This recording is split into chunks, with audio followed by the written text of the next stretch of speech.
বন্ধুরা, আজকে আমি টক বানাবো। তোমাদেরকে দেখাচ্ছি কিভাবে বানাচ্ছি। দেখো, এটা কোয়াশ, ওইটা কামরেঙ্গা। কে কি বলে জানি না, আমরা কামরেঙ্গা বলি কি। আর এটা হলো মাছ। ছোটো মাছ হলে বেশি ভালো হয়, তাই ছোটো মাছ নাই, তো বড় মাছে আমি টুকরো টুকরো করে নিয়েছি। দেখো, এটা একদম সোজা রান্না। সবাই কিন্তু এই রান্নাটা করে না, আমি কিন্তু খুব ভালোবাসি টক খেতে। এটা মিষ্টি হবে না, টক। ঠিক আছে, আমি এখানে দিলাম রসুন।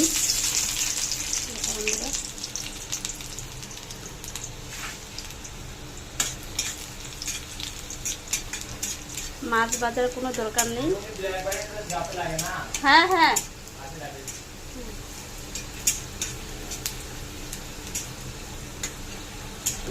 রসুনটা যখন বাদামি কালার হয়ে আসবে, তখন আমরা কি করব, ওগুলি সব দিয়ে দিব। একসাথেই দিয়ে দেবো, কিছু হবে না।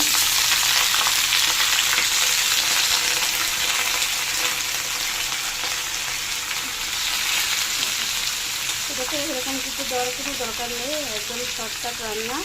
এখানে আমি এগুলো দিয়ে দিলাম আদা চামচ, আর দিলাম নুন। আমি হাত দিয়ে দিতে ভালোবাসি, আমার আইডিয়াটা হাত দিয়ে দিলে ভালো হয়, এই জন্য আমি আর চামচ ইউজ করি না। দেখো, এখন মাছগুলি তো হলুদ লেগে যাবে। টকের মাছ কিন্তু ভাজা করতে নেই, কাঁচা মাছ দিয়ে রান্না করলেই ভালো হয়, খেতে খুব সুস্বাদু হয়। দেখো বন্ধু, কোনো ঝামেলা নাই। দেখো, একদম শর্টকাট।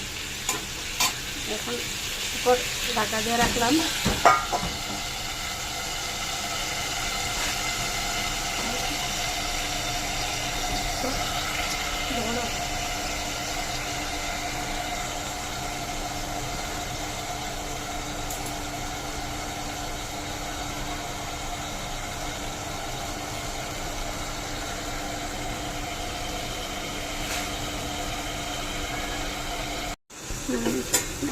তিন মিনিট পর দেখো এটা কেমন হয়েছে।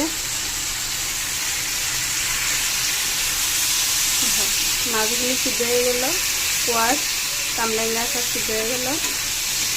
এখন আমি জল দিয়ে দিব। টকের সবজি এত করতে লাগে না, টক তো এই জন্য জল অল্প পরিমাণটা বেশি দিলাম। টকটা পাতলা হলে ভালো হয় গরমের মধ্যে। আমি টক খেতে ভীষণ ভালোবাসি বন্ধুরা। তোমরা